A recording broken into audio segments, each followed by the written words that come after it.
Karain, A Memory by Joseph Conrad. We knew him in those unprotected days when we were content to hold in our hands our lives and our property.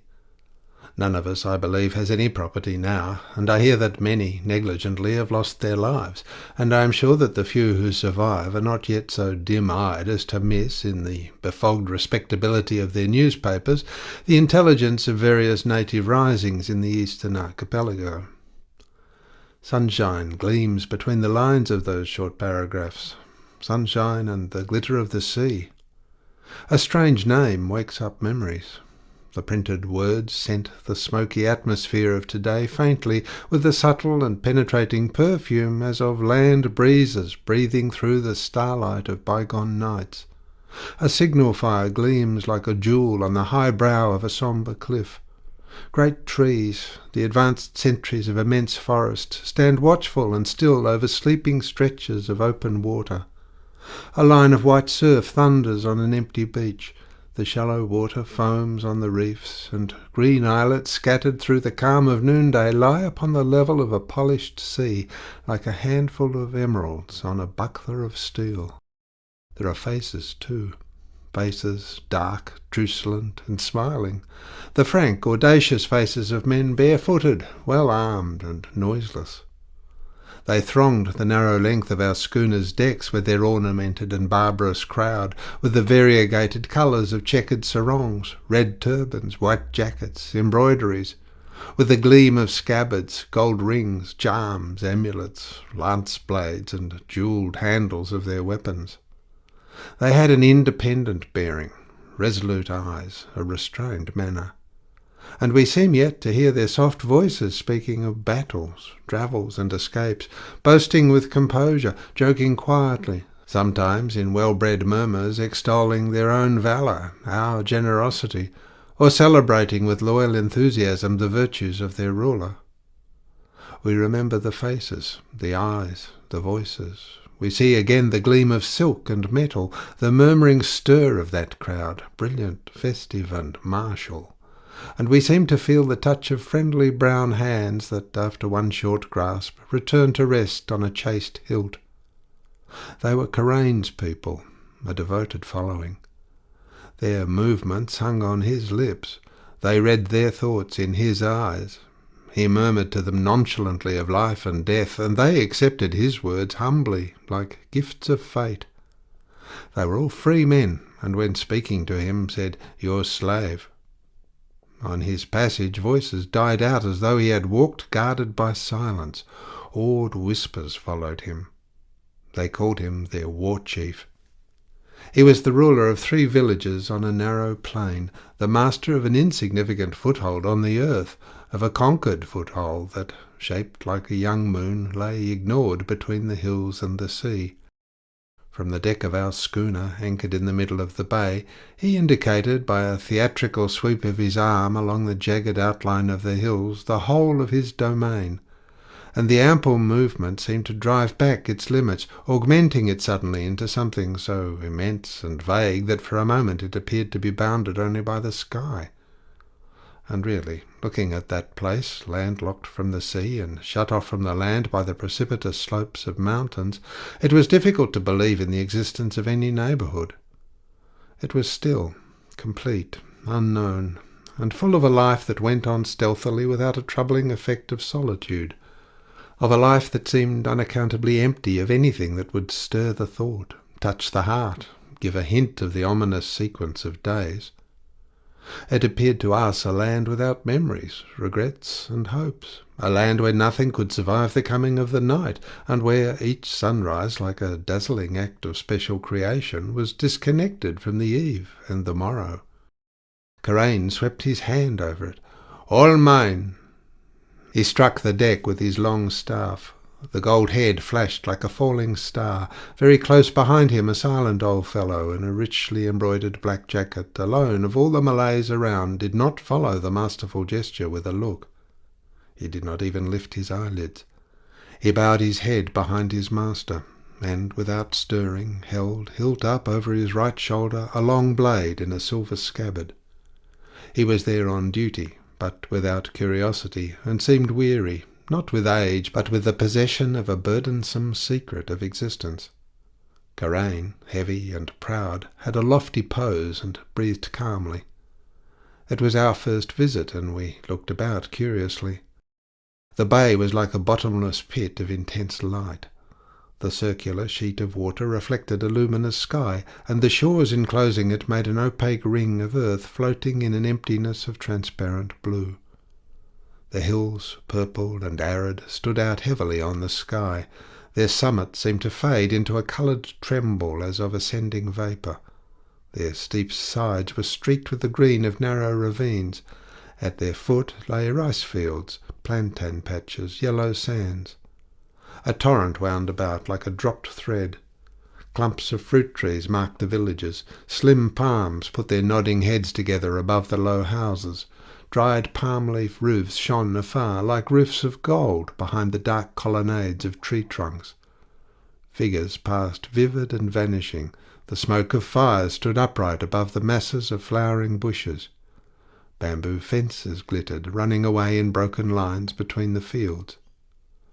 A sudden cry on the shore sounded plaintive in the distance, and ceased abruptly, as if stifled in the downpour of sunshine. A puff of breeze made a flash of darkness on the smooth water, touched our faces, and became forgotten. Nothing moved. The sun blazed down into a shadowless hollow of colours and stillness. It was the stage where, dressed splendidly for his part, he strutted, incomparably dignified, made important by the power he had to awaken an absurd expectation of something heroic going to take place, a burst of action or song, upon the vibrating tone of a wonderful sunshine. He was ornate and disturbing, for one could not imagine what depth of horrible void such an elaborate front could be worthy to hide. He was not masked. There was too much life in him, and a mask is only a lifeless thing. But he presented himself essentially as an actor, as a human being aggressively disguised. His smallest acts were prepared and unexpected, his speeches grave, his sentences ominous like hints and complicated like arabesques. He was treated with a solemn respect accorded in the irreverent West only to the monarchs of the stage, and he accepted the profound homage with a sustained dignity seen nowhere else but behind the footlights and in the condensed falseness of some grossly tragic situation. It was almost impossible to remember who he was, only a petty chief of a conveniently isolated corner of Mindanao, where we could, in comparative safety, break the law against the traffic in firearms and ammunition with the natives. What would happen should one of the moribund Spanish gunboats be suddenly galvanized into a flicker of active life did not trouble us once we were inside the bay, so completely did it appear out of the reach of a meddling world. And besides, in those days we were imaginative enough to look with a kind of joyous equanimity on any chance there was of being quietly hanged somewhere out of the way of diplomatic remonstrance. As to Karain, nothing could happen to him unless what happens to all, failure and death. But his quality was to appear clothed in the illusion of unavoidable success. He seemed too effective, too necessary there, too much of an essential condition for the existence of his land and his peoples to be destroyed by anything short of an earthquake. He summed up his race, his country, the elemental force of ardent life, of tropical nature. He had its luxurious strength, its fascination, and like it he carried the seed of peril within. In many successive visits we came to know his stage well, the purple semicircle of hills, the slim trees leaning over houses, the yellow sands, the streaming green of ravines. All that had the crude and blended colouring, the appropriateness almost excessive, the suspicious immobility of a painted scene, and it enclosed so perfectly the accomplished acting of his amazing pretences that the rest of the world seemed shut out forever from the gorgeous spectacle. There could be nothing outside. It was as if the earth had gone on spinning and had left that crumb of its surface alone in space. He appeared utterly cut off from everything but the sunshine, and that even seemed to be made for him alone. Once, when asked what was on the other side of the hills, he said with a meaning smile, "Friends and enemies, many enemies, else why should I buy your rifles and powder?" He was always like this, word-perfect in his part, playing up faithfully to the mysteries and certitudes of his surroundings. Friends and enemies, nothing else. It was impalpable and vast. The earth had indeed rolled away from under his land, and he, with his handful of people, stood surrounded by a silent tumult as of contending shades. Certainly no sound came from outside. Friends and enemies. He might have added, and memories, at least as far as he himself was concerned, but he neglected to make that point then. It made itself later on, though, but it was after the daily performance, in the wing, so to speak, and with the lights out. Meantime, he filled the stage with barbarous dignity. Some 10 years ago he had led his people, a scratch lot of wandering bogies, to the conquest of the bay, and now in his august care they had forgotten all the past and had lost all concern for the future. He gave them wisdom, advice, reward, punishment, life or death, with the same serenity of attitude and voice. He understood irrigation and the art of war, the qualities of weapons and the craft of boat-building. He could conceal his heart, had more endurance, he could swim longer, and steer a canoe better than any of his people. He could shoot straighter, and negotiate more tortuously than any man of his race I knew. He was an adventurer of the sea, an outcast, a ruler, and my very good friend. I wish him a quick death in a stand-up fight, a death in sunshine, for he had known remorse and power, and no man can demand more from life. Day after day he appeared before us, incomparably faithful to the illusions of the stage, and at sunset the night descended upon him quickly, like a falling curtain. The seamed hills became black shadows towering high upon a clear sky. Above them the glittering confusion of stars resembled a mad turmoil stilled by a gesture. Sound ceased, men slept, forms vanished, and the reality of the universe alone remained, a marvellous thing of darkness and glimmers. But it was at night that he talked openly, forgetting the exactions of his stage. In the daytime there were affairs to be discussed in state. There were, at first, between him and me, his own splendours, my shabby suspicions, and the scenic landscape that intruded upon the reality of our lives by its motionless fantasy of outline and colour. His followers thronged round him. Above his head the broad blades of their spears made a spiked halo of iron points, and they hedged him from humanity by the shimmer of silks, the gleam of weapons, the excited and respectful hum of eager voices. Before sunset he would take leave with ceremony, and go off sitting under a red umbrella and escorted by a score of boats. All the paddles flashed and struck together with a mighty splash that reverberated loudly in the monumental amphitheatre of hills. A broad stream of dazzling foam trailed behind the flotilla. The canoes appeared very black on the white hiss of water. Turbaned heads swayed back and forth. A multitude of arms in crimson and yellow rose and fell in one movement. The spearmen, upright in the bows of canoes, had variegated sarongs and gleaming shoulders like bronze statues. The muttered strophes of the paddler's song ended periodically in a plaintive shout. They diminished in the distance. The song ceased. They swarmed on the beach in the long shadows of the western hills.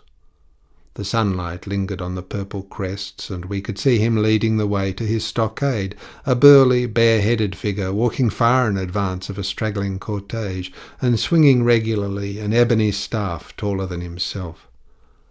The darkness deepened fast. Torches gleamed fitfully, passing behind bushes. A long hail or two trailed in the silence of the evening, and at last the night stretched its smooth veil over the shore, the lights, and the voices. Then, just as we were thinking of repose, the watchman of the schooner would hail a splash of paddles away in the starlit gloom of the bay. A voice would respond in cautious tones, and our serang, putting his head down the open skylight, would inform us without surprise, "That Rajah, he coming. He here now." Karain appeared noiselessly in the doorway of the little cabin. He was simplicity itself then, all in white, muffled about his head, for arms only a kriss with a plain buffalo horn handle, which he would politely conceal within a fold of his sarong before stepping over the threshold. The old sword-bearer's face, the worn-out and mournful look so covered with wrinkles that it seemed to look out through the meshes of a fine dark net, could be seen close above his shoulders. Karain never moved without that attendant, who stood or squatted close at his back. He had a dislike of an open space between him.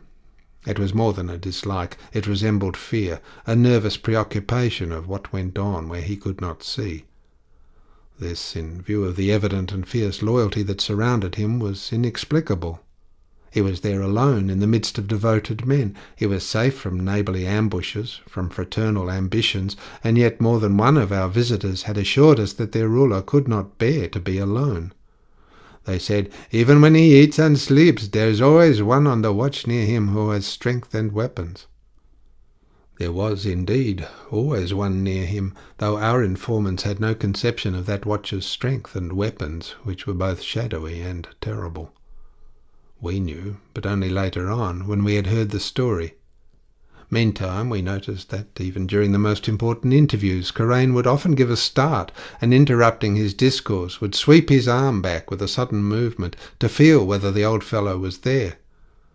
The old fellow, impenetrable and weary, was always there. He shared his food, his repose, and his thoughts. He knew his plans, guarded his secrets, and impassive behind his master's agitation, without stirring the least bit, murmured above his head in a soothing tone some words difficult to catch.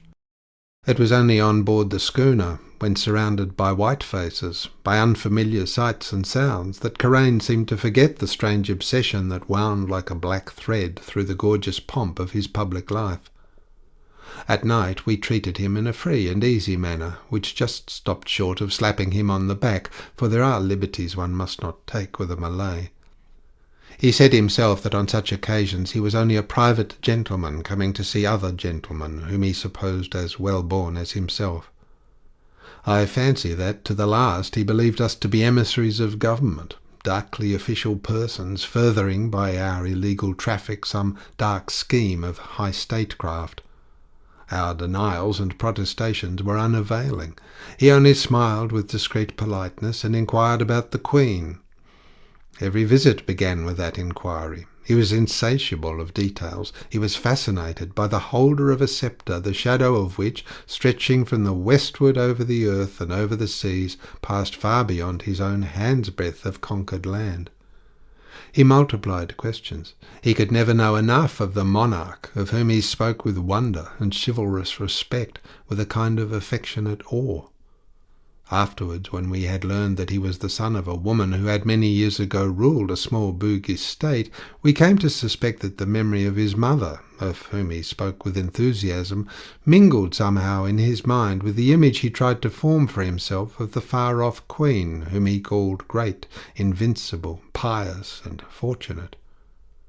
We had to invent details at last to satisfy his craving curiosity, and our loyalty must be pardoned, for we tried to make them fit for his august and resplendent ideal.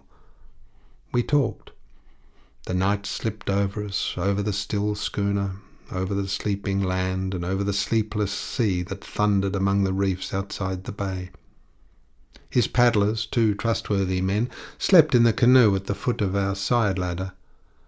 The old confidant, relieved from duty, dozed on his heels with his back against the companion doorway, and Karain sat squarely in the ship's wooden armchair under the slight sway of the cabin lamp, a cheroot between his dark fingers and a glass of lemonade before him. He was amused by the fizz of the thing, but after a sip or two would let it get flat, and with a courteous wave of his hand ask for a fresh bottle. He decimated our slender stock, but we did not begrudge it to him, for when he began he talked well. He must have been a great bougie dandy in his time, for even then, and when we knew him he was no longer young, his splendour was spotlessly neat, and he dyed his hair a light shade of brown. The quiet dignity of his bearing transformed the dim-lit cuddy of the schooner into an audience hall. He talked of inter-island politics with an ironic and melancholy shrewdness. He had travelled much, suffered not a little, intrigued, fought. He knew native courts, European settlements, the forests, the sea, and, as he said himself, had spoken in his time to many great men. He liked to talk with me because I had known some of these men. He seemed to think that I could understand him, and with a fine confidence assumed that I, at least, could appreciate how much greater he was himself. But he preferred to talk of his native country, a small Bugis state on the island of Celebes. I had visited some time before, and he asked eagerly for news. As men's names came up in conversation, he would say, "We swam against one another when we were boys," or "We hunted the deer together. He could use a noose and a spear as well as I." Now and then his big dreamy eyes would roll restlessly. He frowned or smiled, or he would become pensive, and, staring in silence, would nod slightly for a time at some regretted vision of the past. His mother had been the ruler of a small semi-independent state on the sea-coast at the head of the Gulf of Boney. He spoke of her with pride. She had been a woman resolute in affairs of state and of her own heart. After the death of her first husband, undismayed by the turbulent opposition of the chiefs, she married a rich trader, a Karain man of no family. Karain was her son by that second marriage, but his unfortunate descent had apparently nothing to do with his exile. He said nothing as to its causes, though once he let slip with a sigh, "Ah, my land will not feel any more the weight of my body." But he related willingly the story of his wanderings, and told us all about the conquest of the bay. Alluding to the people beyond the hills, he would murmur gently with a careless wave of the hand, "They came over the hills once to fight us, but those who got away never came again." He thought for a while, smiling to himself. "Very few got away," he added with proud serenity. He cherished the recollections of his successes. He had an exulting eagerness for endeavour. When he talked, his aspect was warlike, chivalrous, and uplifting. No wonder his people admired him. We saw him once walking in daylight amongst the houses of the settlement. At the doors of huts, groups of women turned to look after him, warbling softly and with gleaming eyes. Armed men stood out of the way, submissive and erect. Others approached from the side, bending their backs to address him humbly. An old woman stretched out a draped, lean arm. "Blessings on thy head," she cried from a dark doorway. A fiery-eyed man showed above the low fence of a plantain patch a streaming face, a bare breast scarred in 2 places, and bellowed out pantingly after him, "God give victory to our master!" Karain walked fast and with firm long strides. He answered greetings right and left by quick piercing glances. Children ran forward between the houses, peeped fearfully round corners. Young boys kept up with him, gliding between bushes. Their eyes gleamed through the dark leaves. The old sword-bearer, shouldering the silver scabbard, shuffled hastily at his heels with bowed head and his eyes on the ground. And in the midst of a great stir they passed swift and absorbed, like 2 men hurrying through a great solitude. In his council hall he was surrounded by the gravity of armed chiefs, while 2 long rows of old headmen dressed in cotton stuff squatted on their heels, with idle arms hanging over their knees. Under the thatch roof, supported by smooth columns, of which each one had cost the life of a straight-stemmed young palm, the scent of flowering hedges drifted in warm waves. The sun was sinking. In the open courtyard suppliants walked through the gate, raising, when yet far off, their joined hands above bowed heads, and bending low in the bright stream of sunlight. Young girls with flowers in their laps sat under the wide-spreading boughs of a big tree. The blue smoke of wood fires spread in a thin mist above the high-pitched roofs of houses that had glistening walls of woven reeds, and all round them rough wooden pillars under the sloping eaves. He dispensed justice in the shade. From a high seat he gave orders, advice, reproof. Now and then the hum of approbation rose louder, and idle spearmen that lounged listlessly against the posts, looking at the girls, would turn their heads slowly. To no man had been given the shelter of so much respect, confidence, and awe. Yet at times he would lean forward and appear to listen as for a far-off note of discord, as if expecting to hear some faint voice, the sound of light footsteps, or he would start half up in his seat as though he had been familiarly touched on the shoulder. He glanced back with apprehension. His aged follower whispered inaudibly in his ear. The chiefs turned their eyes away in silence, for the old wizard, the man who could command ghosts and send evil spirits against enemies, was speaking low to their ruler. Around the short stillness of the open place the trees rustled faintly.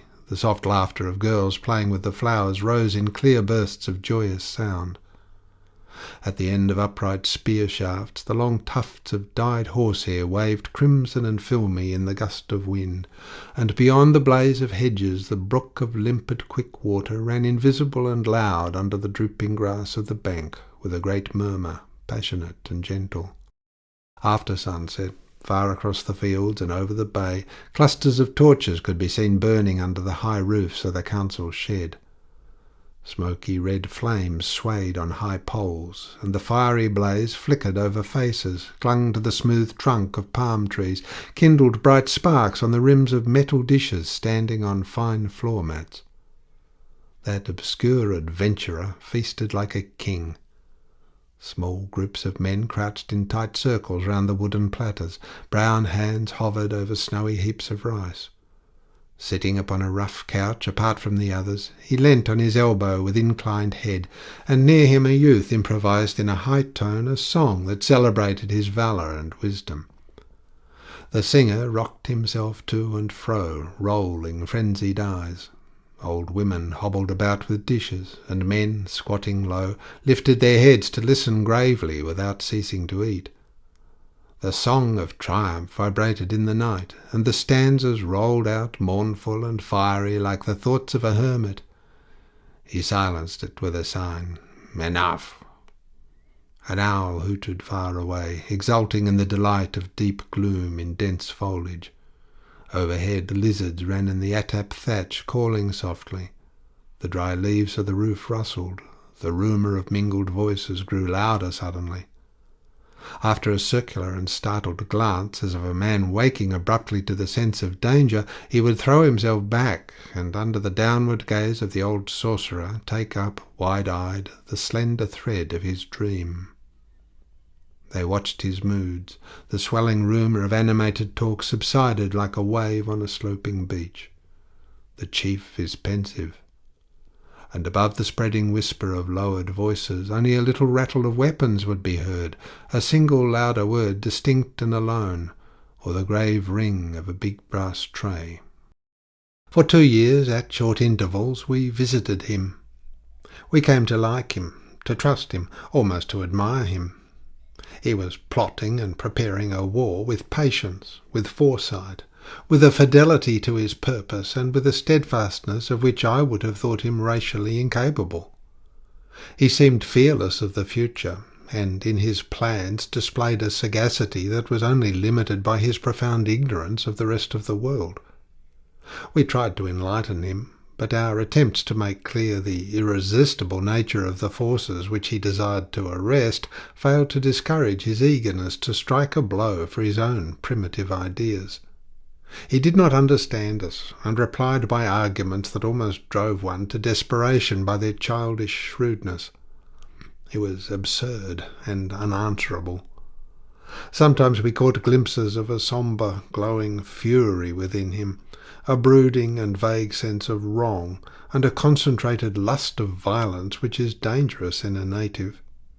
He raved like one inspired.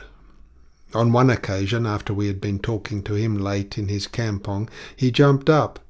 A great clear fire blazed in the grove. Lights and shadows danced together between the trees. In the still night, bats flitted in and out of the boughs like fluttering flakes of denser darkness.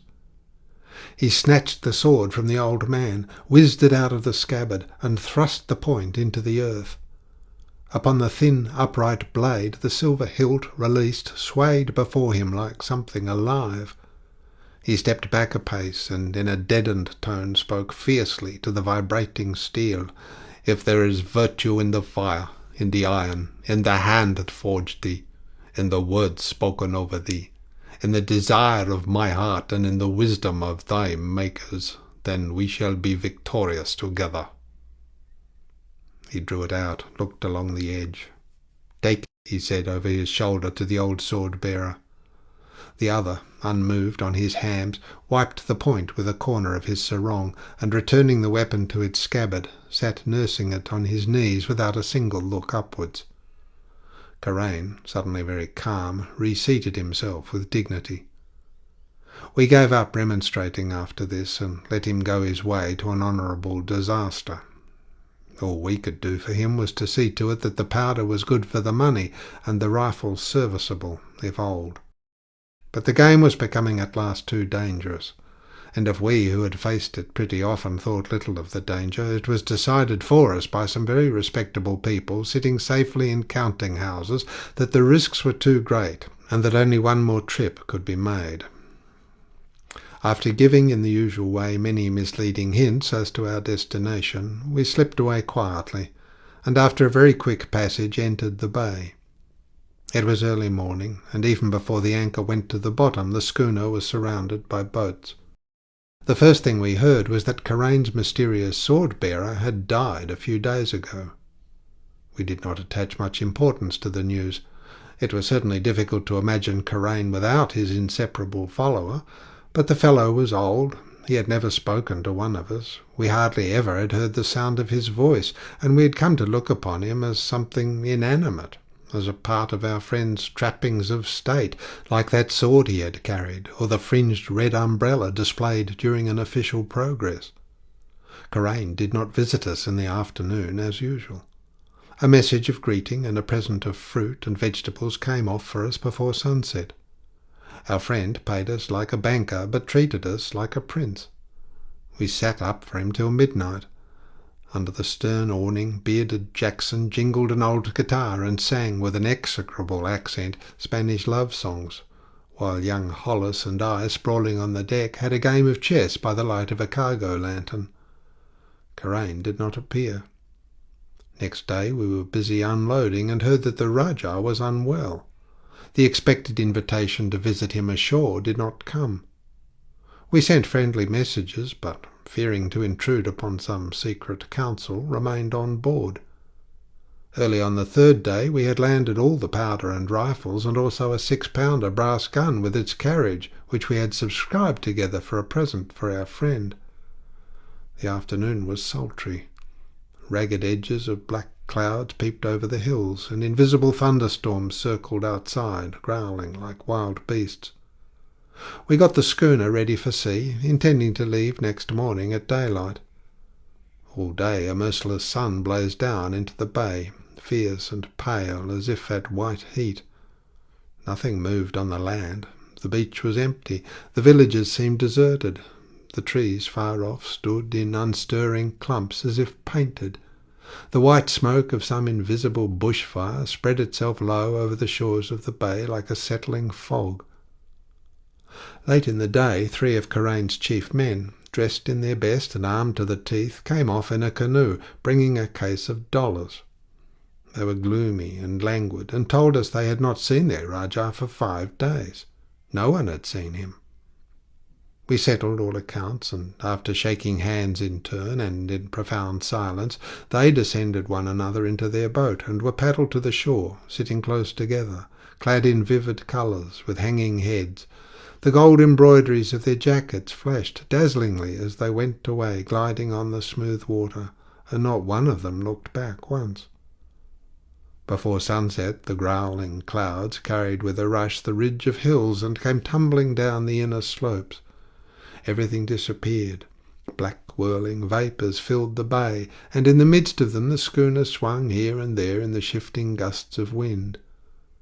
A single clap of thunder detonated in the hollow with a violence that seemed capable of bursting into small pieces the ring of high land, and a warm deluge descended. The wind died out. We panted in the close cabin. Our faces streamed. The bay outside hissed as if boiling. The water fell in perpendicular shafts as heavy as lead. It swished about the deck, poured off the spars, gurgled, sobbed, splashed, murmured in the blind night. Our lamp burned low. Hollis, stripped to the waist, lay stretched out on the lockers with closed eyes and motionless like a despoiled corpse. At his head Jackson twanged the guitar and gasped out in sighs a mournful dirge about hopeless love and eyes like stars. Then we heard startled voices on deck, crying in the rain, hurried footsteps overhead, and suddenly Karain appeared in the doorway of the cabin. His bare breast and his face glistened in the light. His sarong, soaked, clung about his legs. He had his sheathed kriss in his left hand, and wisps of wet hair, escaping from under his red kerchief, stuck over his eyes and down his cheeks. He stepped in with a headlong stride, and looking over his shoulder like a man pursued. Hollis turned on his side quickly and opened his eyes. Jackson clapped his big hand over the strings, and the jingling vibration died suddenly. I stood up.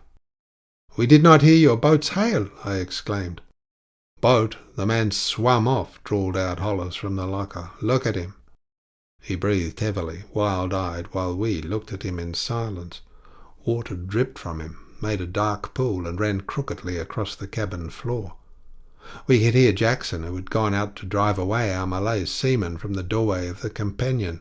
He swore menacingly in the patter of a heavy shower, and there was a great commotion on deck. The watchmen, scared out of their wits by the glimpse of a shadowy figure leaping over the rail, straight out of the night as it were, had alarmed all hands.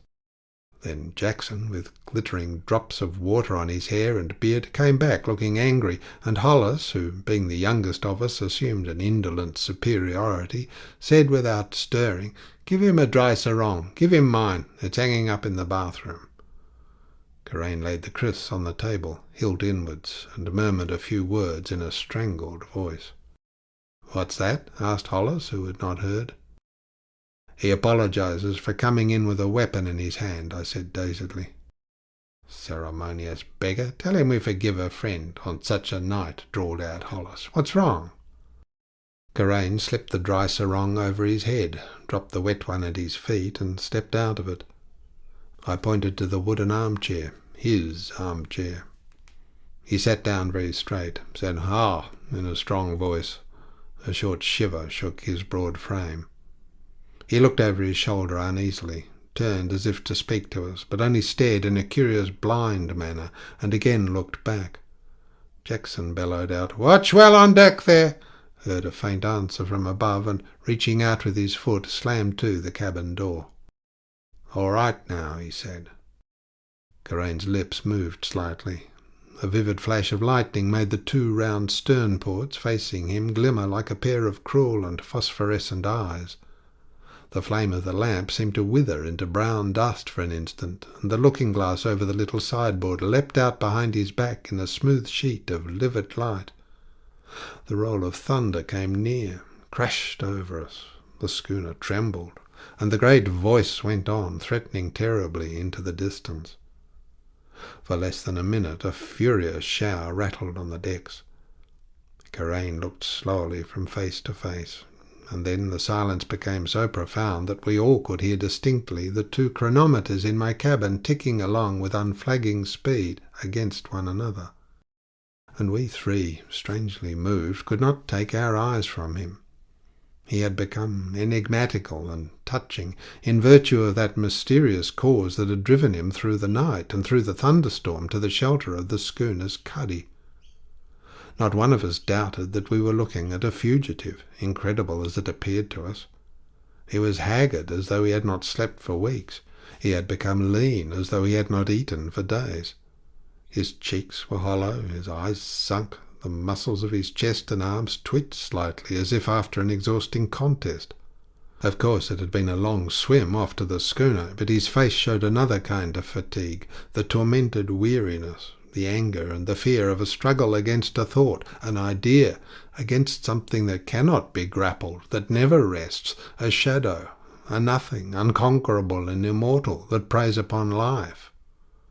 We knew it as though he had shouted it at us. His chest expanded time after time, as if it could not contain the beating of his heart. For a moment he had the power of the possessed, the power to awaken in the beholders wonder, pain, pity, and a fearful near sense of things invisible, of things dark and mute that surround the loneliness of mankind. His eyes roamed about aimlessly for a moment, then became still.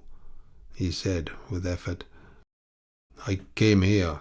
I leapt out of my stockade as after a defeat. I ran in the night. The water was black. I left him calling on the edge of black water. I left him standing alone on the beach. I swam. He called out after me. I swam." He trembled from head to foot, sitting very upright and gazing straight before him. Left whom? Who called? We did not know. We could not understand. I said, at all hazards, "Be firm." The sound of my voice seemed to steady him into a sudden rigidity, but otherwise he took no notice. He seemed to listen, to expect something for a moment, then went on, "He cannot come here, therefore I sought you. You men with white faces who despise the invisible voices. He cannot abide your unbelief and your strength." He was silent for a while, then exclaimed softly, "Oh, the strength of unbelievers!" "There's no one here but you, and we three," said Hollis quietly. He reclined with his head supported on elbow and did not budge. "I know," said Karain. "He has never followed me here. Was not the wise man ever by my side? But since the old wise man who knew of my trouble has died, I have heard the voice every night. I shut myself up for many days in the dark. I can hear the sorrowful murmurs of women, the whisper of the wind, of running waters, the clash of weapons in the hands of faithful men, their footsteps and his voice, near, so, in my ear. I felt him near. His breath passed over my neck. I leapt out without a cry. All about me men slept quietly. I ran to the sea. He ran by my side without footsteps, whispering old words, whispering into my ears in his old voice. I ran into the sea. I swam off to you, with my kriss between my teeth. I, armed, I fled before a breath to you. Take me away to your land. The wise old man has died, and with him is gone the power of his words and charms, and I can tell no one, no one. There is no one here faithful enough and wise enough to know. It is only near you, unbelievers, that my trouble fades like a mist under the eye of day." He turned to me. "With you I go," he cried in a contained voice. "With you who know so many of us. I want to leave this land, my people, and him. There." He pointed a shaking finger at random over his shoulder. It was hard for us to bear the intensity of that undisclosed distress. Hollis stared at him hard. I asked gently, "Where is the danger?" "Everywhere outside this place," he answered mournfully. "In every place where I am. He waits for me on the paths, under the trees, in the place where I sleep, everywhere but here." He looked round the little cabin, at the painted beams, at the tarnished varnish of bulkheads. He looked round as if appealing to all its shabby strangeness, to the disorderly jumble of unfamiliar things that belong to an inconceivable life of stress, of power, of endeavour, of unbelief, to the strong life of white men which rolls on irresistible and hard on the edge of outer darkness. He stretched out his arms as if to embrace it and us. We waited. The wind and rain had ceased, and the stillness of the night round the schooner was as dumb and complete as if a dead world had been laid to rest in a grave of clouds. We expected him to speak. The necessity within him tore at his lips. There are those who say that a native will not speak to a white man. Error. No man will speak to his master, but to a wanderer and a friend, to him who does not come to teach or to rule, to him who asks for nothing and accepts all things. Words are spoken by the campfires, in the shared solitude of the sea, in riverside villages, in resting places surrounded by forests. Words are spoken that take no account of race or colour. One heart speaks, another one listens, and the earth, the sea, the sky, the passing wind and the stirring leaf hear also the futile tale of the burden of life. He spoke at last. It is impossible to convey the effect of his story. It is undying. It is but a memory, and its vividness cannot be made clear to another mind any more than the vivid emotion of a dream. One must have seen his innate splendour. One must have known him before, looked at him then. The wavering gloom of the little cabin, the breathless stillness outside, through which only the lapping of water against the schooner's sides could be heard, Hollis's pale face with steady dark eyes, the energetic head of Jackson held up between two big palms, and with the long yellow hair of his beard flowing over the strings of the guitar lying on the table, Karain's upright and motionless pose, his tone, all this made an impression that cannot be forgotten. He faced us across the table. His dark head and bronze torso appeared above the tarnished slab of wood, gleaming and still as if cast in metal. Only his lips moved, and his eyes glowed, went out, blazed again, or stared mournfully. His expression came straight from his tormented heart. His words sounded low, in a sad murmur as of running water. At times they rang loud like the clash of a war gong, or trailed slowly like weary travellers, or rushed forward with the speed of fear. This is imperfectly what he said. It was after the great trouble that broke the alliance of the 4 states of Wajo. We fought amongst ourselves, and the Dutch watched from afar till we were weary. Then the smoke of their fireships was seen at the mouth of our rivers, and their great men came in boats full of soldiers to talk to us of protection and peace. We answered with caution and wisdom, for our villages were burnt, our stockades weak, the people weary, and the weapons blunt. They came and went. There had been much talk, but after they went away, everything seemed to be as before, only their ships remained in sight from our coast, and very soon their traders came among us under a promise of safety. My brother was a ruler, and one of those who had given the promise. I was young then, and had fought in the war, and Patamatara had fought by my side.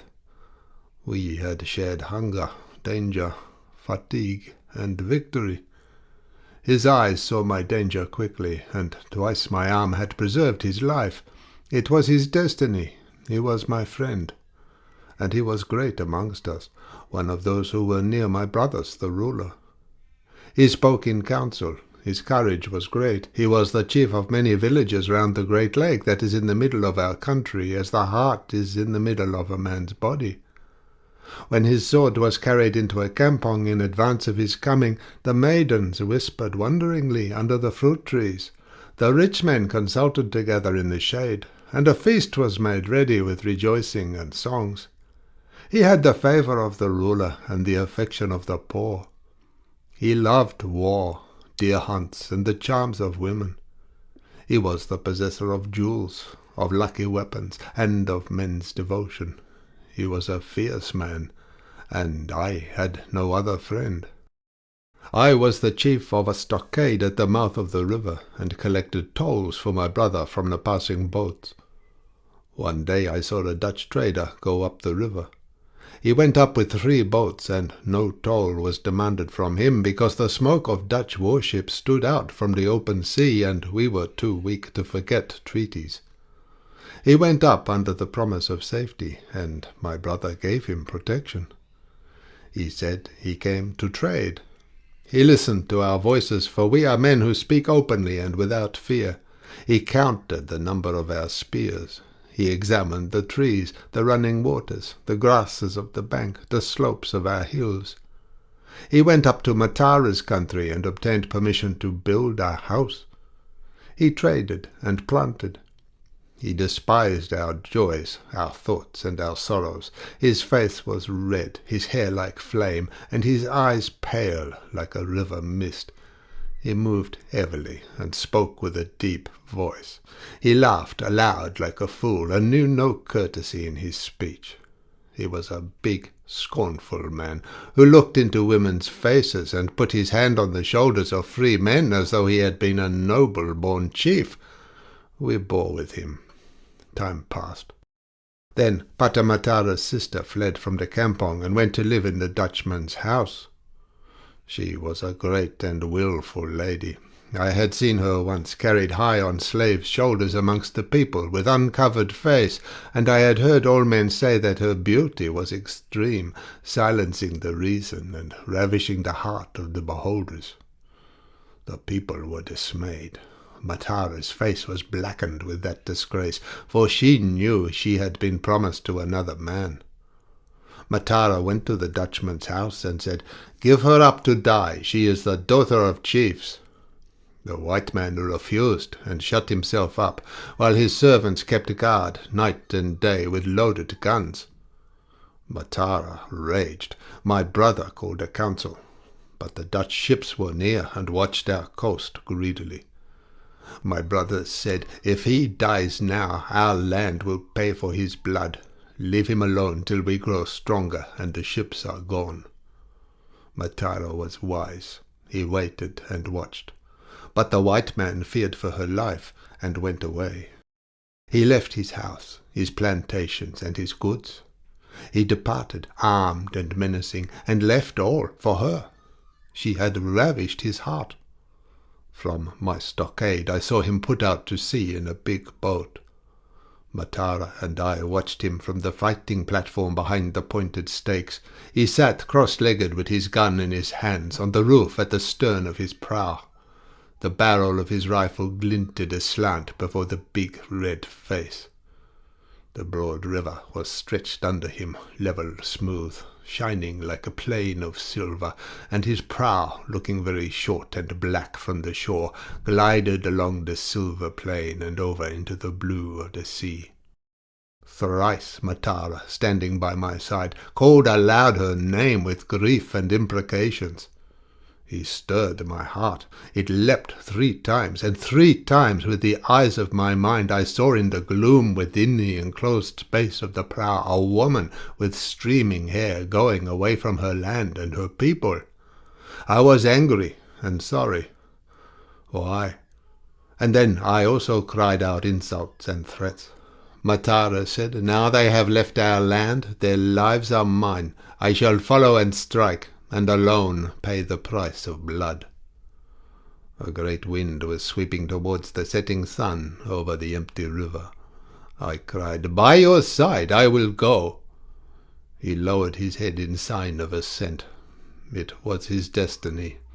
The sun had set, and the trees swayed their boughs with a great noise above our heads. On the 3rd night we too left our land together in a trading prow.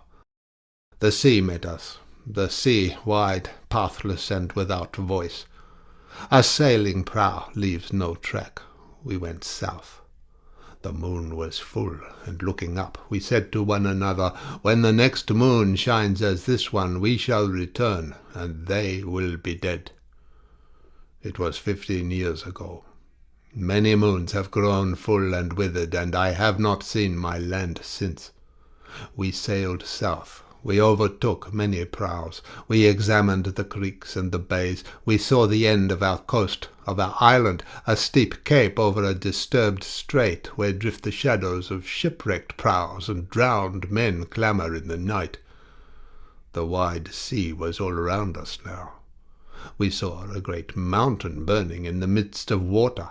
We saw thousands of islets scattered like bits of iron fired from a big gun.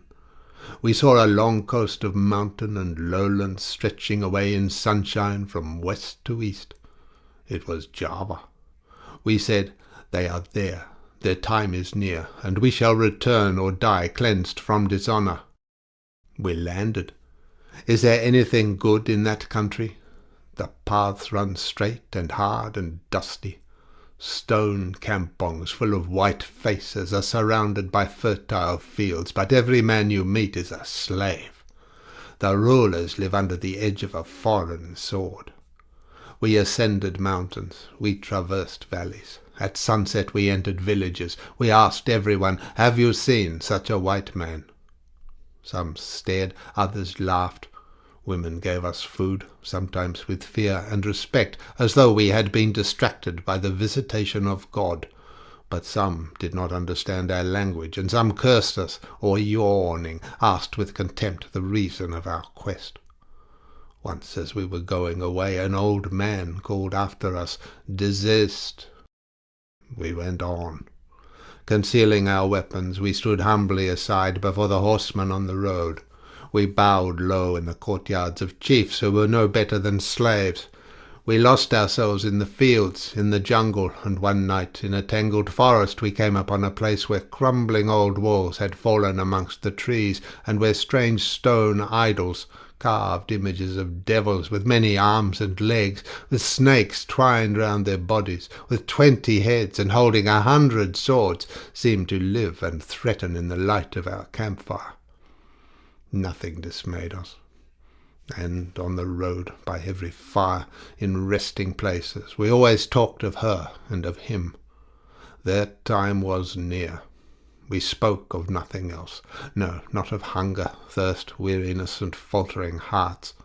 No, we spoke of him and her, of her. And we thought of them, of her, Matara, brooded by the fire. I sat and thought, till suddenly I could see again the image of a woman, beautiful and young and great and proud and tender, going away from her land and her people. Matara said, "When we find them we shall kill her first to cleanse the dishonour. Then the man must die." I would say, "It shall be so. It is your vengeance." He stared long at me with his big sunken eyes. We came back to the coast. Our feet were bleeding, our bodies thin. We slept in rags under the shadow of stone enclosures. We prowled, soiled and lean, about the gateways of white men's courtyards. Their hairy dogs barked at us, and their servants shouted from afar, "Begone!" Low-born wretches that keep watch over the streets of stone kampongs asked us who we were. We lied. We cringed, we smiled, with hate in our hearts, and we kept looking here, looking there for them, for the white man with hair like flame, and for her, the woman who had broken faith and therefore must die. We looked. At last, in every woman's face, I thought I could see hers. We ran swiftly. No. Sometimes Matara would whisper, "Here is the man," and we waited, crouching. He came near. It was not the man. Those Dutchmen are all alike. We suffered the anguish of deception. In my sleep I saw her face, and was both joyful and sorry. Why? I seemed to hear a whisper near me. I turned swiftly. She was not there. And as we trudged wearily from stone city to stone city, I seemed to hear a light footstep near me. A time came when I heard it always, and I was glad. I thought, walking dizzy and weary in sunshine on the hard paths of white men, I thought, she is there with us. Matara was sombre. We were often hungry. We sold the carved sheaths of our krisses, the ivory sheaths with golden ferrules. We sold the jewelled hilts, but we kept the blades for them. The blades that never touch but kill, we kept the blades for her. Why? She was always by our side. We starved, we begged. We left Java at last. We went west, we went east. We saw many lands, crowds of strange faces, men that live in trees, and men who eat their old people. We cut rattans in the forest for a handful of rice, and for a living swept the decks of big ships, and heard curses heaped upon our heads. We toiled in villages. We wandered upon the seas with the Bajo people who have no country. We fought for pay. We hired ourselves to work for Gorum men, and were cheated. And under the orders of rough white faces we dived for pearls in barren bays, dotted with black rocks upon a coast of sand and desolation. And everywhere we watched, we listened, we asked. We asked traders, robbers, white men. We heard jeers, mockery, threats, words of wonder and words of contempt. We never knew rest. We never thought of home, for our work was not done. A year passed, then another. I ceased to count the number of nights, of moons, of years. I watched over Matara. He had my last handful of rice. If there was water enough for one, he drank it. I covered him up when he shivered with cold, and when the hot sickness came upon him, I sat sleepless through many nights and fanned his face. He was a fierce man, and my friend. He spoke of her with fury in the daytime, with sorrow in the dark. He remembered her in health, in sickness. I said nothing, but I saw her every day, always. At first I saw only her head, as of a woman walking in a low mist on a river bank. Then she sat by our fire. I saw her. I looked at her. She had tender eyes and a ravishing face. I murmured to her in the night. Matara said sleepily sometimes, "To whom are you talking? Who is there?" I answered quickly, "No one." It was a lie. She never left me. She shared the warmth of our fire. She sat on my couch of leaves. She swam on the sea to follow me. I saw her. I tell you I saw her long black hair spread behind upon the moonlit water as she struck out with bare arms by the side of a swift prow. She was beautiful. She was faithful. And in the silence of foreign countries she spoke to me very low in the language of my people. No one saw her. No one heard her. She was mine only. In daylight she moved with a swaying walk before me upon the weary paths. Her figure was straight and flexible like the stem of a slender tree. The heels of her feet were round and polished like shells of eggs. With her round arms she made signs. At night she looked into my face, and she was sad. Her eyes were tender and frightened, her voice soft and pleading. Once I murmured to her, "You shall not die," and she smiled. Ever after she smiled. She gave me courage to bear weariness and hardship. Those were times of pain, and she soothed me. We wandered, patient, in our search. We knew deception, false hopes. We knew captivity, sickness, thirst, misery, despair. Enough. We found them. He cried out the last words and paused. His face was impassive, and he kept still like a man in a trance. Hollis sat up quickly and spread his elbows on the table. Jackson made a brusque movement and accidentally touched the guitar. A plaintive resonance filled the cabin with confused vibrations and died out slowly. Then Karain began to speak again.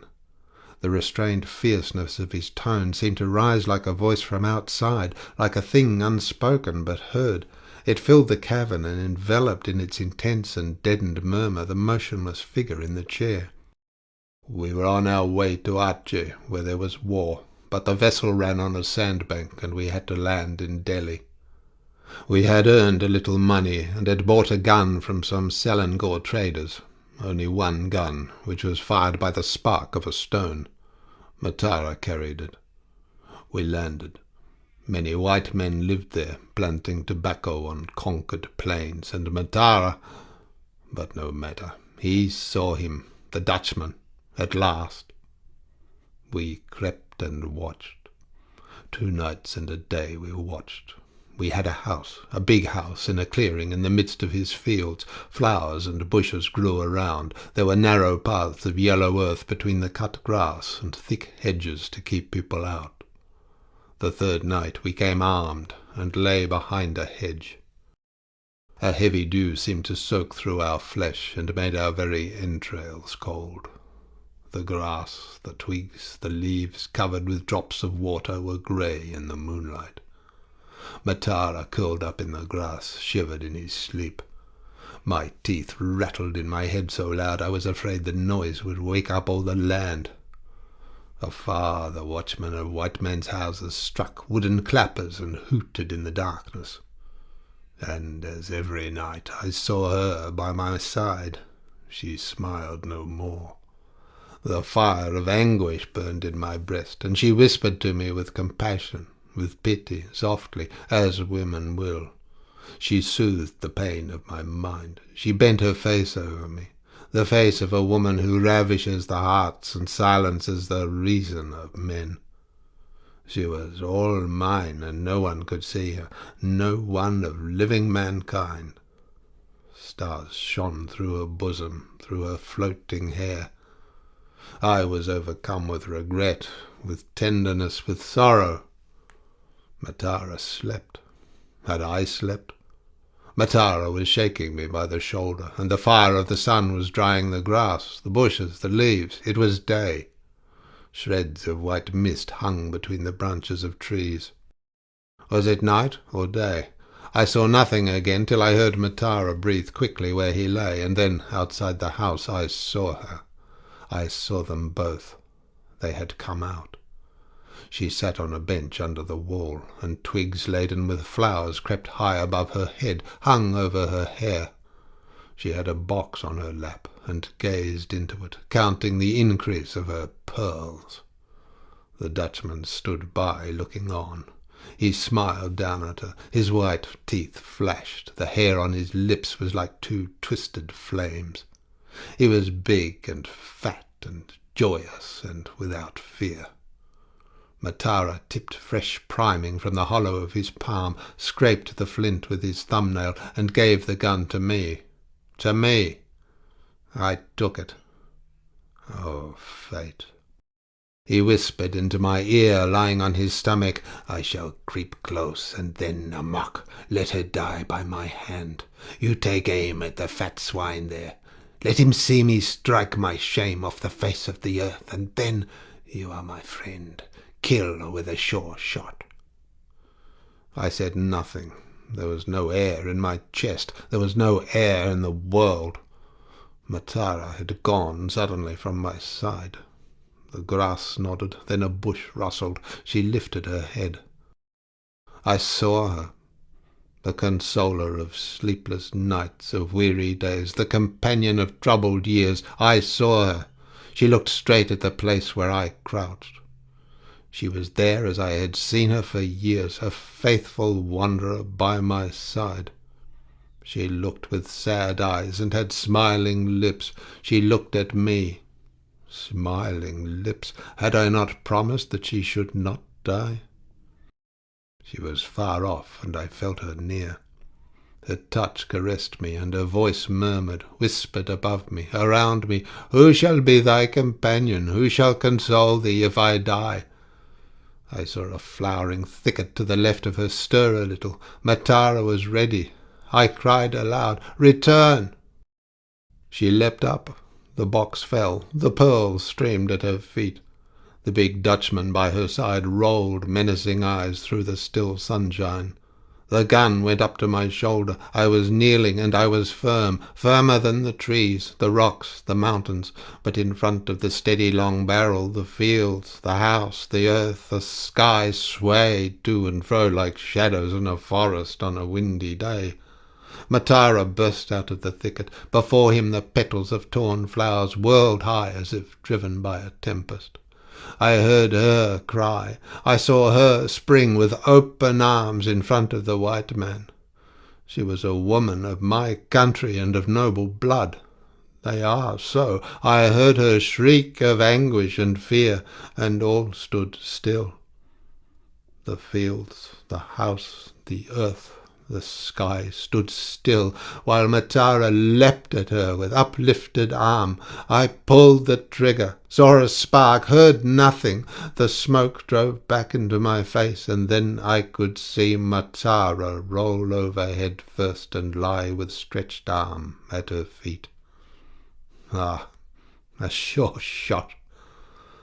The sunshine fell on my back colder than the running water. A sure shot! I flung the gun after the shot. Those two stood over the dead man as though they had been bewitched by a charm. I shouted at her, "Live and remember!" Then for a time I stumbled about in a cold darkness. Behind me there were great shouts, the running of many feet. Strange men surrounded me, cried meaningless words into my face, pushed me, dragged me, supported me. I stood before the big Dutchman. He stared as if bereft of his reason. He wanted to know. He talked fast. He spoke of gratitude. He offered me food, shelter, gold. He asked many questions. I laughed in his face. I said, "I am Karain traveller from Perak over there. I know nothing of that dead man. I was passing along the path when I heard a shot, and your senseless people rushed out and dragged me here." He lifted his arms. He wondered. He could not believe. He could not understand. He clamoured in his own tongue. She had her arms clasped round his neck, and over her shoulder stared back at me with wide eyes. I smiled and looked at her. I smiled and waited to hear the sound of her voice. The white man asked her suddenly, "Do you know him?" I listened. My life was in my ears. She looked at me long. She looked at me with unflinching eyes and said aloud, "No, I never saw him before." What? Never before? Had she forgotten already? Was it possible? Forgotten already, after so many years of wandering, of companionship, of trouble, of tender words? Forgotten already. I tore myself out from the hand that held me and went away without a word. They let me go. I was weary. Did I sleep? I do not know. I remember walking upon a broad path under a clear starlight, and that strange country seemed so big, the rice fields so vast, that as I looked around my head swam with the fear of space. Then I saw a forest. The joyous starlight was heavy upon me. I turned off the path and entered the forest, which was very sombre and very sad. Karain's tone had been getting lower and lower, as though he had been going away from us, till the last words sounded faint but clear, as if shouted on a calm day from a very great distance. He moved not. He stared fixedly past the motionless head of Hollis, who faced him as still as himself. Jackson had turned sideways, and, with elbow on the table, shaded his eyes with the palm of his hand, and I looked on, surprised and moved. I looked at that man, loyal to a vision, betrayed by his dream, spurned by his illusion, and coming to us unbelievers for help against a thought. The silence was profound, but it seemed full of noiseless phantoms, of things sorrowful, shadowy, and mute, in whose invisible presence the firm pulsating beat of the two ships' chronometers, ticking off steadily the seconds of Greenwich time, seemed to me a protection and a relief.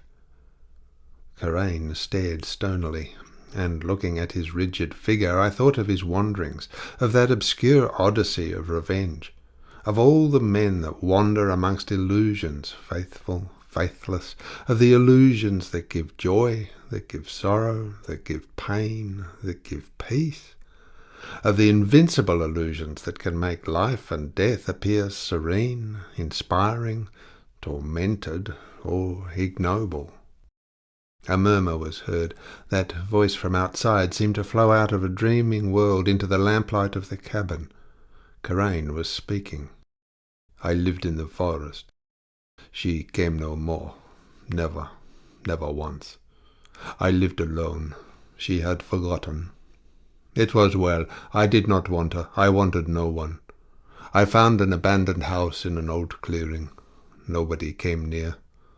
Sometimes I heard in the distance the voices of people going along a path. I slept. I rested. There was wild rice, water from a running stream, and peace. Every night I sat alone by my small fire before the hut. Many nights passed over my head.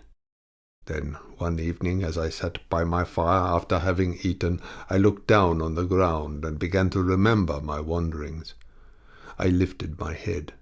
I had heard no sound, no rustle, no footsteps, but I lifted my head. A man was coming towards me across a small clearing. I waited. He came up without a greeting and squatted down into the firelight. Then he turned his face to me.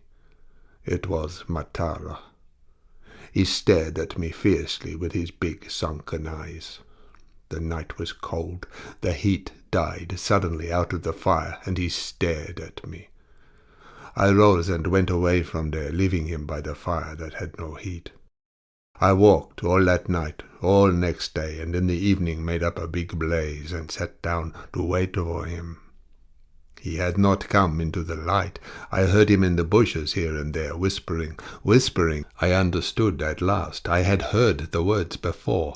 You are my friend. Kill with a sure shot.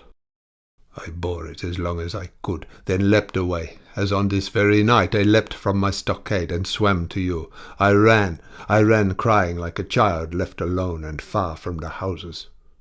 He ran by my side, without footsteps, whispering, whispering, invisible and heard. I sought people. I wanted men around me, men who had not died. And again we too wandered. I sought danger, violence, and death. I fought in the Atjeh war, and a brave people wondered at the valiance of a stranger. But we were two. He warded off the blows. Why? I wanted peace, not life. And no one could see him. No one knew. I dared tell no one. At times he would leave me, but not for long. Then he would return and whisper or stare. My heart was torn with a strange fear, but could not die. Then I met an old man. You all knew him. People here called him my sorcerer, my servant and sword-bearer, but to me he was father, mother, protection, refuge and peace. When I met him he was returning from a pilgrimage, and I had heard him intoning the prayer of sunset. He had gone to the holy place with his son, his son's wife, and a little child, and on their return, by the favour of the Most High, they all died. The strong man, the young mother, the little child. They died, and the old man reached his country alone. He was a pilgrim, serene and pious, very wise and very lonely. I told him all. For a time we lived together. He said over me the words of compassion, of wisdom, of prayer. He warded from me the shade of the dead. I begged him for a charm that would make me safe. For a long time he refused, but at last, with a sigh and a smile, he gave me one. Doubtless he could command a spirit stronger than the unrest of my dead friend, and again I had peace. But I had become restless and a lover of turmoil and danger. The old man never left me. We travelled together. We were welcomed by the great. His wisdom and my courage are remembered where your strength, O white men, is forgotten. We served the Sultan of Sula. We fought the Spaniards. There were victories, hopes, defeats, sorrow, blood, women's tears. What for? We fled. We collected wanderers of a warlike race and came here to fight again. The rest you know. I am the ruler of a conquered land, a lover of war and danger, a fighter and a plotter. But the old man has died, and I am again the slave of the dead. He is not here now to drive away the reproachful shade, to silence the lifeless voice. The power of his charm has died with him. And I know fear, and I hear the whisper, kill, kill, kill. Have I not killed enough? For the first time that night a sudden convulsion of madness and rage passed over his face.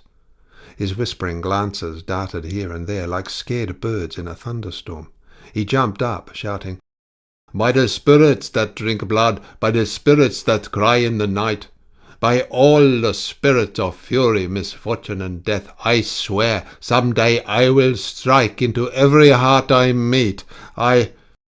He looked so dangerous that we all three leapt to our feet, and Hollis, with the back of his hand, sent the kris flying off the table. I believe we shouted together. It was a short scare, and the next moment he was again composed in his chair, with 3 white men standing over him in rather foolish attitudes. We felt a little ashamed of ourselves. Jackson picked up the kris and, after an inquiring glance at me, gave it to him. He received it with a stately inclination of the head, and stuck it in the twist of his sarong with punctilious care to give his weapon a pacific position. Then he looked up at us with an austere smile. We were abashed and reproved. Hollis sat sideways on the table and, holding his chin in his hand, scrutinized him in pensive silence. I said, "You must abide with your people. They need you. And there is forgetfulness in life. Even the dead cease to speak in time." "Am I a woman to forget long years before an eyelid has had the time to beat twice?" he exclaimed with bitter resentment. He startled me. It was amazing. To him his life, that cruel mirage of love and peace, seemed as real, as undeniable, as theirs would to any saint, philosopher, or fool of us all. Hollis muttered, "You won't soothe him with your platitudes." Karain spoke to me. "You know us. You have lived with us. Why, we cannot know, but you understand our sorrows and our thoughts. You have lived with my people, and you understand our desires and our fears.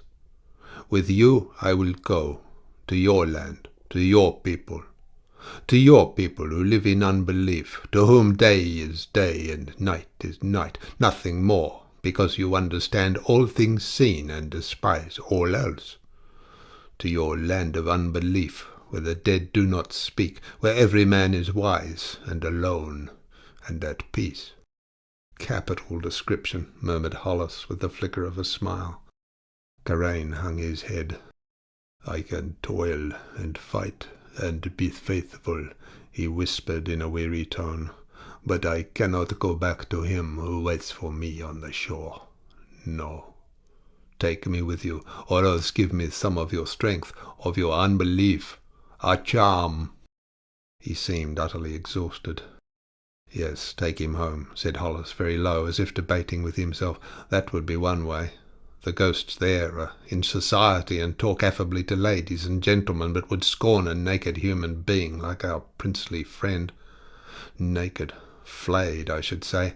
I'm sorry for him. Impossible, of course. The end of all this shall be," he went on, looking up at us, "the end of all this shall be that some day he will run amuck amongst his faithful subjects and send ad padres, ever so many of them, before they make up their minds to the disloyalty of knocking him on the head." I nodded. I thought it more than probable that such would be the end of Karain. It was evident that he had been hunted by his thought along the very limit of human endurance, and very little more pressing was needed to make him swerve over into the form of madness peculiar to his race. The respite he had during the old man's life made the return of the torment unbearable. That much was clear. He lifted his head suddenly. We had imagined for a moment that he had been dozing.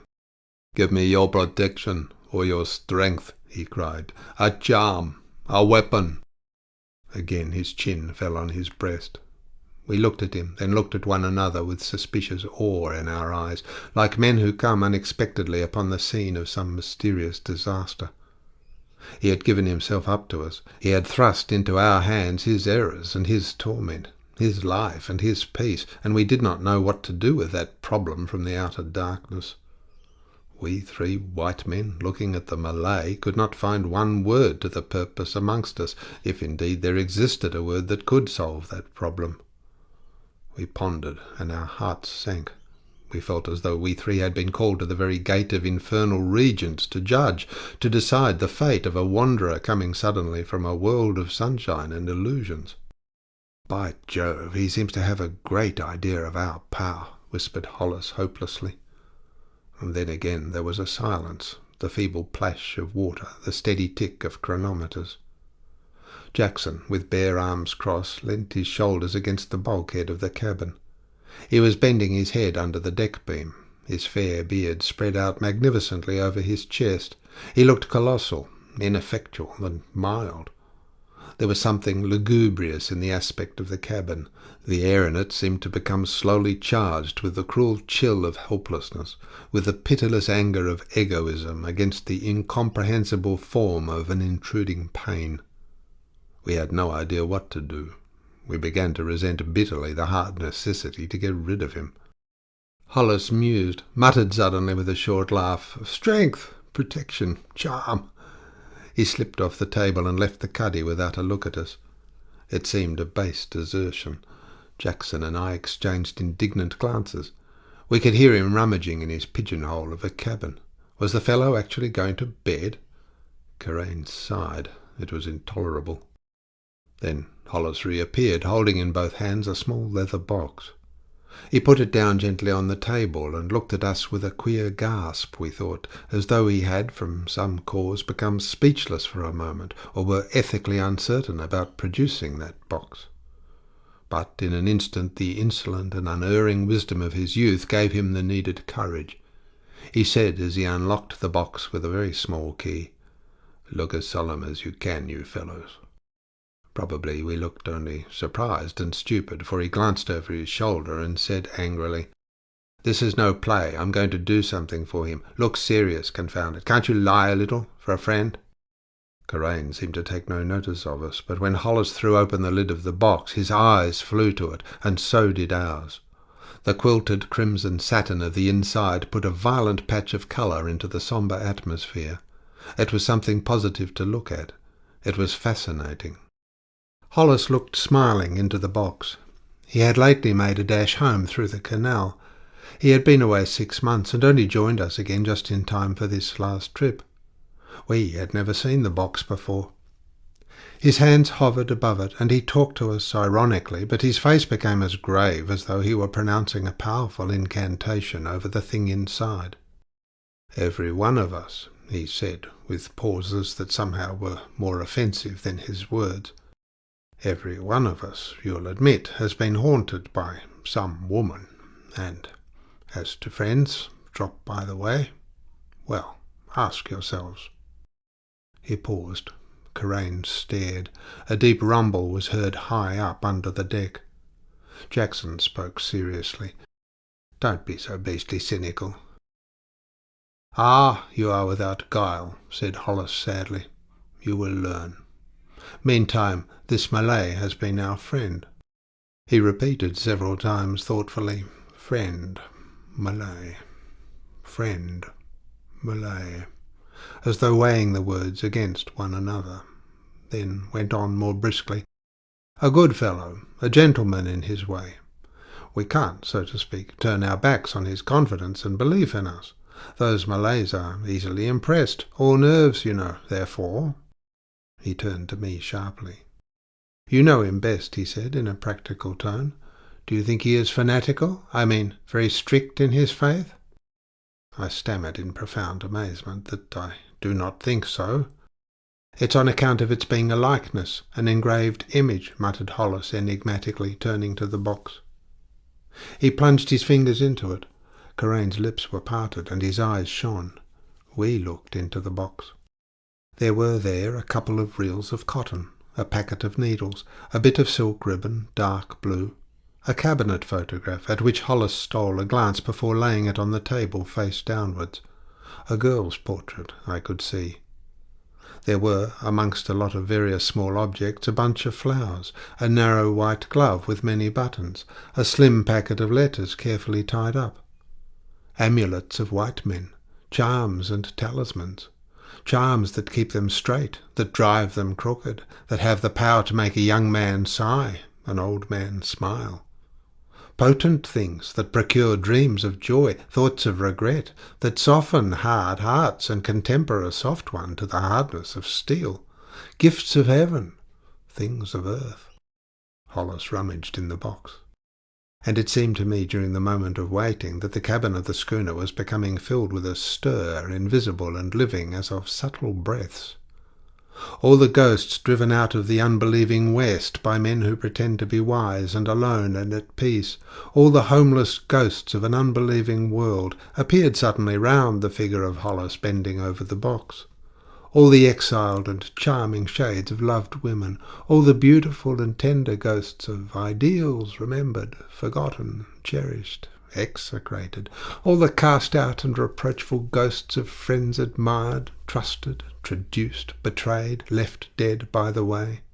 They all seemed to come from the inhospitable regions of the earth to crowd into the gloomy cabin as though it had been a refuge, and in all the unbelieving world the only place of avenging belief. It lasted a second. All disappeared. Hollis was facing us alone, with something small that glittered between his fingers. It looked like a coin. "Ah, here it is," he said. He held it up. It was a sixpence, a Jubilee sixpence. It was gilt. It had a hole punched near the rim. Hollis looked towards Karain. "A charm for our friend," he said to us. "The thing itself is of great power, money, you know, and his imagination is struck. A loyal vagabond, if only his Puritanism doesn't shy at a likeness." We said nothing. We did not know whether to be scandalized, amused, or relieved. Hollis advanced towards Karain, who stood up as if startled, and then, holding the coin up, spoke in Malay. "This is the image of the great Queen, and the most powerful thing the white men know," he said solemnly. Karain covered the handle of his kriss in sign of respect, and stared at the crowned head. "The invincible, the pious," he muttered. "She is more powerful than Suleiman the Wise, who commanded the genie, as you know," said Hollis gravely. "I shall give this to you." He held the sixpence in the palm of his hand, and looking at it thoughtfully, spoke to us in English. "She commands a spirit too, the spirit of her nation, a masterful, conscientious, unscrupulous, unconquerable devil that does a lot of good, incidentally, a lot of good at times, and wouldn't stand any fuss from the best ghost out for such a little thing as our friend's shot.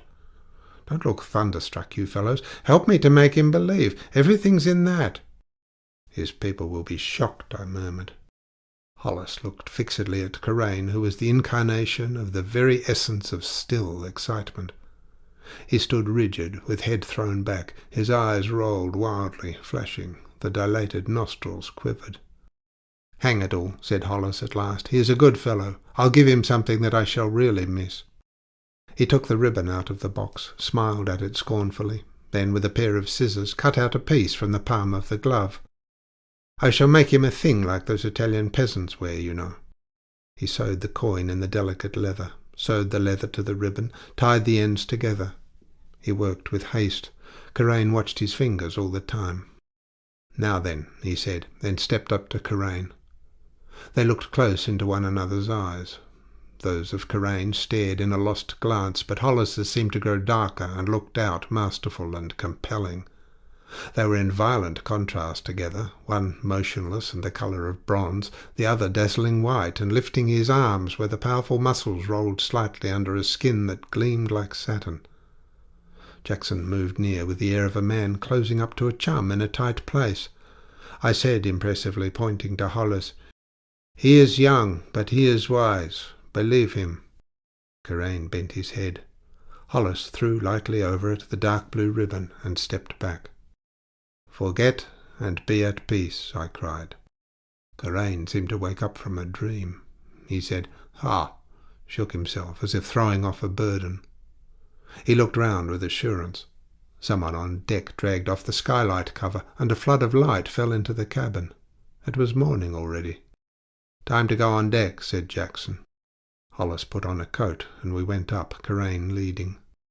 The sun had risen beyond the hills, and their long shadows stretched far over the bay in the pearly light.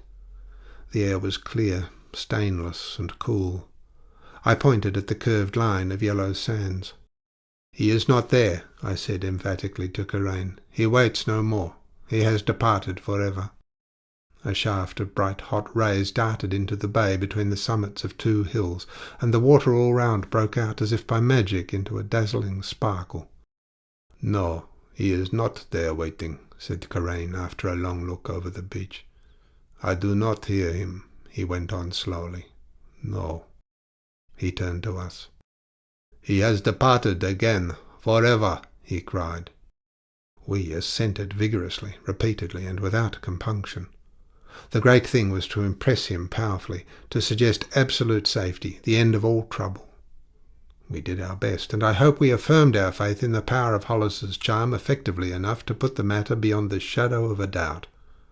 Our voices rang around him joyously in the still air, and above his head the sky, pellucid, pure, stainless, arched its tender blue from shore to shore and over the bay, as if to envelop the water, the earth, and the man in the caress of its light. The anchor was up, the sails hung still, and half a dozen big boats were seen sweeping over the bay to give us a tow out.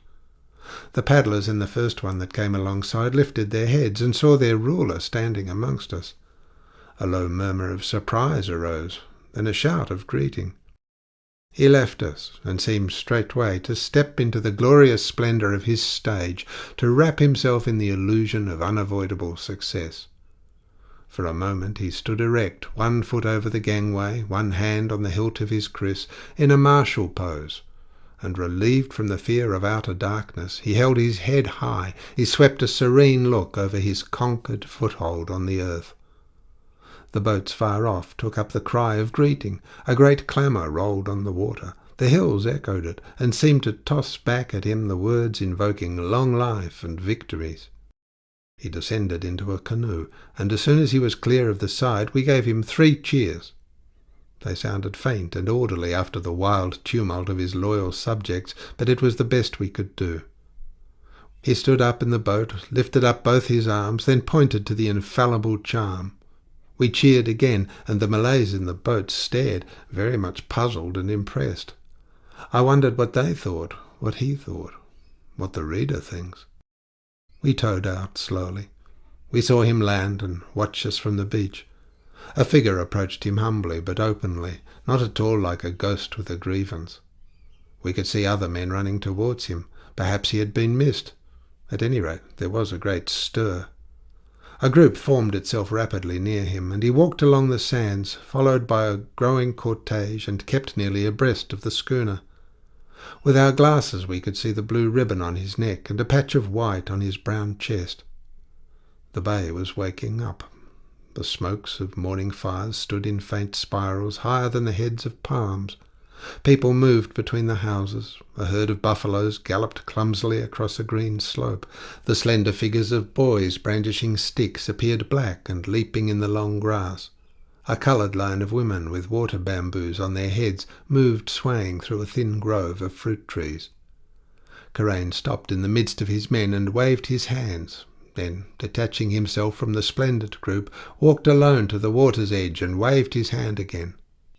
The schooner passed out to sea between the steep headlands that shut in the bay, and at the same instant Karain passed out of our life forever. But the memory remains. Some years afterwards I met Jackson in the Strand. He was magnificent as ever. His head was high above the crowd. His beard was gold, his face red, his eyes blue. He had a wide-brimmed grey hat and no collar or waistcoat. He was inspiring. He had just come home, had landed that very day. Our meeting caused an eddy in the current of humanity. Hurried people would run against us, then walk round us and turn back to look at that giant. We tried to compress 7 years of life into 7 exclamations, then, suddenly appeased, walked sedately along, giving one another the news of yesterday. Jackson gazed about him like a man who looks for landmarks, then stopped before Bland's window. He always had a passion for firearms, so he stopped short and contemplated the row of weapons, perfect and severe, drawn up in a line behind the black-framed panes.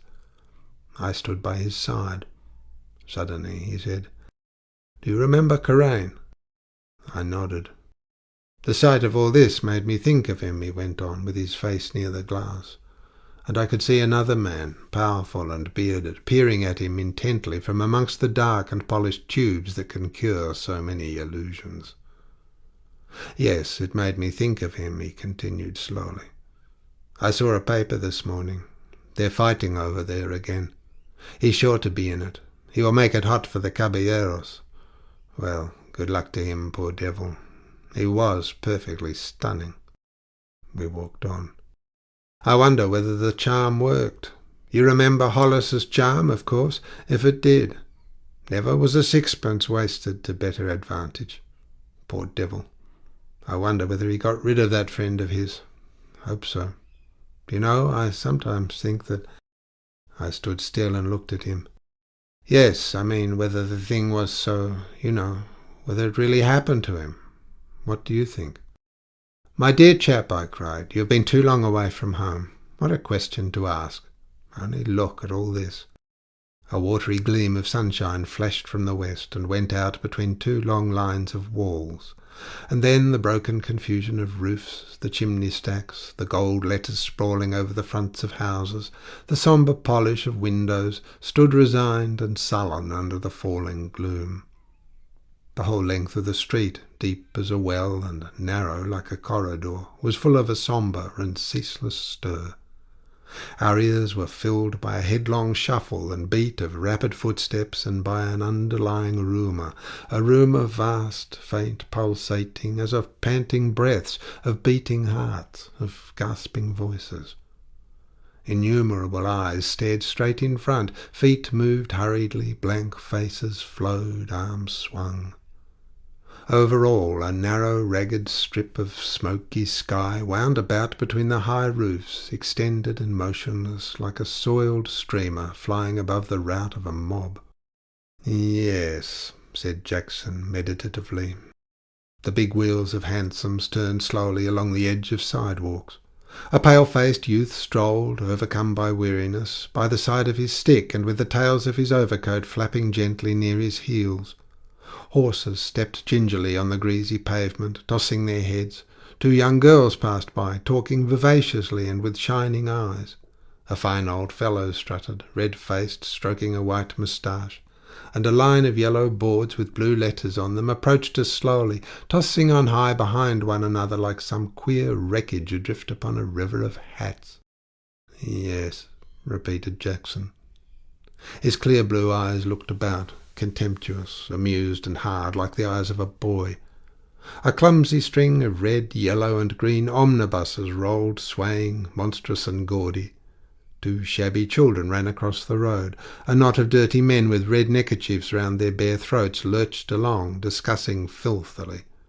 A ragged old man with a face of despair yelled horribly in the mud the name of a paper, while far off, amongst the tossing heads of horses, the dull flash of harnesses, the jumble of lustrous panels and roofs of carriages, we could see a policeman, helmeted and dark, stretching out a rigid arm at the crossing of the street. "Yes, I see it," said Jackson slowly. "It is there. It pants, it runs, it rolls. It is strong and alive. It would smash you if you didn't look out. But I'll be hanged if it is yet as real to me as the other thing. Say, Karain's story." I think that, decidedly, he had been too long away from home. If you like the video, put a like, subscribe to the channel and click on the bell to not miss our new videos.